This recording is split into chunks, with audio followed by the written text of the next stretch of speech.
निश्चित तौर पर इस गौरवशाली सदन की परंपरा को सत्ता पक्ष ने तार तार करने का काम किया है। हम शुक्रवार से लगातार डटे हुए हैं, सैटरडे, संडे और आज मंडे है, लेकिन सरकार की तरफ से किसी प्रकार से सदन चलाने की मंशा दिखती हुई नजर नहीं आ रही है। इसका मतलब साफ प्रतीत हो रहा है कि सरकार मुद्दों से भाग रही है। ये बजट जनता से विहीन बजट है, उस बजट पे चर्चा करने से सरकार कतरा रही है। मैं दावे के साथ कह सकता हूं, अभी हमारे किशनगढ़ अजमेर के लोगों से बात हुई, उन्होंने कहा आप डटे रहो जनता के मुद्दों के लिए, इंदिरा गांधी जी के सम्मान के लिए। और निश्चित तौर पर मैं कह सकता हूं कि सत्ता पक्ष को अपनी हठधर्मिता छोड़कर सदन में चर्चा करवानी चाहिए, जनता के मुद्दों पर बात करनी चाहिए, लेकिन ये भागते हुए नजर आ रहे हैं। और ये स्पष्ट हो रहा है कि ये सरकार नेतृत्व विहीन सरकार है, नेतृत्व कमजोर है और उन लोगों की कमी खल रही है जो फ्लोर मैनेजमेंट में भाजपा के अव्वल थे। आज फ्लोर मैनेजमेंट में भारतीय जनता पार्टी के लोग पूरी तरह फेलियर नजर आ रहे हैं। जवाहर सिंह मैडम जवाहराम पटेल आए, वो शब्द भी विलोपित करने के लिए तैयार हैं, दोनों तरफ से खेद जताने की स्थिति में क्या विरोध कहाँ अटका है? ये केवल आपके पास आकर बात कर रहे हैं। कल रात को भी हमारे वरिष्ठ नेता राजेंद्र पारिक जी की तबीयत खराब हुई, क्योंकि जो कारपेट इन्होंने बिछाया है उस कारपेट में केमिकल और जो गंध है उससे हमारे सारे जो विधायक है उनके लगातार सांस में तकलीफ आ रही है। मेरा मानना है कि हाथी के दांत दिखाने के अलग है और इनकी जो मंशा है वो मंशा सही प्रतीत नहीं हो रही है। कांग्रेस पार्टी और उसके नेता चाहते हैं कि सदन में चर्चा हो, बहस हो, जनता के मुद्दों पर बात हो, लेकिन ये लोग बात करने से भाग रहे हैं, कतरा रहे हैं।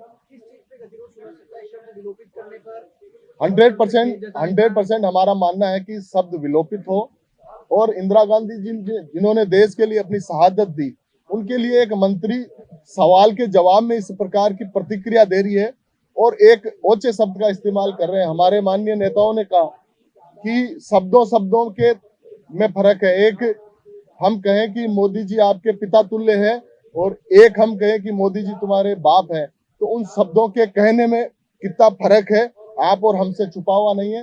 इनकी मंशा अपमानित करने की मंशा है, बाकी इंदिरा जी का सम्मान पूरा देश और प्रदेश कर रहा है। देखिए, जिस तरीके से सदन के अंदर पिछले 2-3 दिन से गतिरोध चल रहा है और जिस शब्द को लेके कांग्रेस ने आक्रामक रूप में आके जो किया, मेरे हिसाब से जहां तक है मर्यादित वो बोल रहे हैं, मगर ऐसी कोई टिप्पणी है नहीं जिसको वो तूल पकड़ना चाहते हैं। मगर जहां तक मैंने इसकी पूरी स्टडी की है, इसको पूरा देखा है, उस मामले में इतना जरूर कह सकता हूं कि कांग्रेस वाकई में राजस्थान के लिए पूरी तरीके से समर्पित, यूं कहूं, जनता के मुद्दों को सदन के अंदर रख के, जिस समय सदन की आवश्यकता राजस्थान की आम जन को है, गांव गरीब किसान को है, उस समय को नष्ट करके एक राजस्थान के अंदर गलत मैसेज देने का काम कांग्रेस पार्टी कर रही है। और जिस तरीके से जिन मुद्दों के लेके पूरी तरीके से भारतीय जनता पार्टी की सरकार, माननीय भजन लाल जी के नेतृत्व वाली सरकार ने एक एक बात को पूरी तरीके से उनके सामने ये कहा, उन्होंने जिस भी मुद्दे को लेके आए उस मुद्दे को पूरी तरीके से सदन के अंदर माननीय अध्यक्ष महोदय के निर्देशानुसार, सदन की जो भी नियमावली है उसके अनुसार पूरी बातों को रखते हुए उनको एक एक बात का जवाब दिया। मगर कांग्रेस चाहती है कि सदन नहीं चले, जनता के मुद्दों की चर्चा सदन के अंदर नहीं।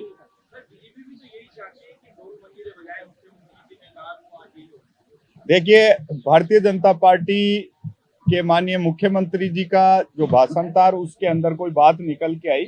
उन्होंने तो ये कहा कि भारतीय जनता पार्टी के माध्यम से निकली हुई योजनाएं, उन योजनाओं के रूप के अंदर आपको 5 साल नहीं अपितु आने वाले 15 से 20 साल के अंदर भजन करने ही पड़ेंगे, क्योंकि भारतीय जनता पार्टी की योजनाएं इतनी मजबूत है। भजन का मतलब गांव गरीब किसान को आप आवाम को चेताते हुए ये संदेश उन्होंने दिया था। उस संदेश को ये अगर अलग तरीके से लेते हैं तो इसमें हमारा कुछ नहीं है, ये कांग्रेस पार्टी का अंदर का मामला है।